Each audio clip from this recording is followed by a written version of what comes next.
General से ज्यादा अगर किसी ने एसटी एससी को सताया है तो वो ओबीसी है, लेकिन उसके बाद भी यूजीसी का एक नियम है और उस नियम में ओबीसी वालों को भी एसटी एससी के कैटेगरी में डाला गया है। ये सब कुछ देखने के बाद ऐसा लग रहा है कि ये सब कुछ प्रायोजित है, सुनियोजित है। और आखिरकार इसका मतलब क्या होता है? मतलब ये समझिए कि एसटी एससी में अभी तक जितने अभियुक्त हैं उसमें जनरल की संख्या मात्र 15% है। वहीं पे अगर ओबीसी की बात की जाए तो वो 55% हैं। अब इनके ऊपर ज्यादा एफआईआर है, मतलब एसटी एससी वालों को ओबीसी वालों ने ज्यादा प्रताड़ित किया है, ना कि जनरल वालों ने। लेकिन उसके बाद भी यूजीसी का कानून आता है तो उसमें एसटी एससी और ओबीसी को एक ही पाले में रखा जाता है। ये सब कुछ लगता है जैसे सुनियोजित है, प्रायोजित है। और इसके पीछे का कारण और तुक क्या है वो आज हम समझने का प्रयत्न करेंगे। लेकिन उससे पहले मेरा परिचय जान लीजिए। मेरा नाम है रजत और आप जनता जंक्शन देख रहे हैं। भले आप कहते रहिए कुंवर ठाकुर का, भले आप कहते रहिए ब्राह्मणों ने पानी नहीं पीने दिया, लेकिन मामले यहां पे कुछ और कहते हैं। अब देखिए, उस वक्त जब एसटी एससी कानून नहीं था तब क्या हुआ ये तो नहीं जानते, लेकिन जब एसटी एससी कानून सामने आया उसके बाद जो आंकड़े सामने आए वो आपके समक्ष में रखता हूं।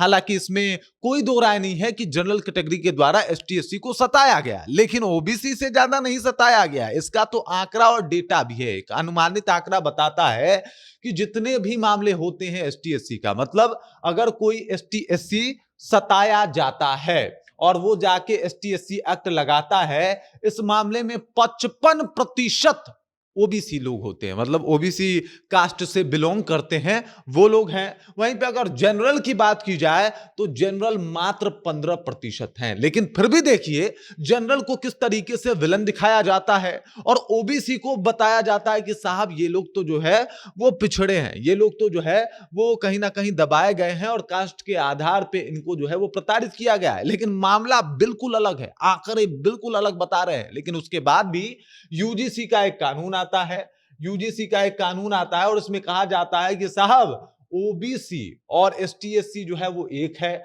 मतलब अगर ओबीसी वाला एसटीएससी को कुछ बोलता है तो इनके ऊपर कोई वो लॉ उल्लंघन नहीं लगेगा। एसटीएससी वाला अगर ओबीसी को कुछ बोलता है तो इसके ऊपर कोई जो है वो मतलब बात नहीं बनेगी।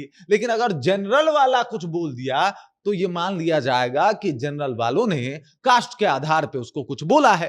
अब कुछ लोग कह रहे हैं कि साहब हमारे साथ ये होता था कि हमको कॉलेज में हमारे जाति के नाम से बुलाया जाता था। अरे साहब हमको भी बुलाया जाता था, हमको भी पंडितवा पंडितवा कह के लोग बुला देते थे, लेकिन इसके खिलाफ तो कोई चार्ज नहीं लगा, इसके खिलाफ तो कोई कानून नहीं बना। अब ये सब कुछ देखने के बाद ऐसा प्रतीत होता है जैसे ओबीसी वाले निर्दोष कैसे हो गए साहब। ओबीसी वाले जो है वो मतलब एकदम से इनको एकदम से साइड कैसे कर दिया गया। मैं ये नहीं कह रहा कि ओबीसी के ऊपर फेक केस नहीं हुए होंगे, मैं ये भी नहीं कह रहा कि एसटीएससी के द्वारा इनको जबरन फंसाने का प्रयास नहीं किया गया होगा। लेकिन अगर मामलों की बात की जाए तो 55% ओबीसी इसके लिए जिम्मेदार है। मतलब एसटीएससी को सताने के लिए आंकड़ों के हिसाब से 55% ओबीसी और 15% मात्र जो है वो जनरल जिम्मेदार है, जनरल कैटेगरी के लोग जिम्मेदार हैं। तो अब ऐसे में यूजीसी किसके लिए ज्यादा बनना चाहिए? तो ओबीसी के लिए। लेकिन बना किसके लिए? तो जनरल के लिए। अब क्रोनोलॉजी समझिए अमित शाह के भाषा में।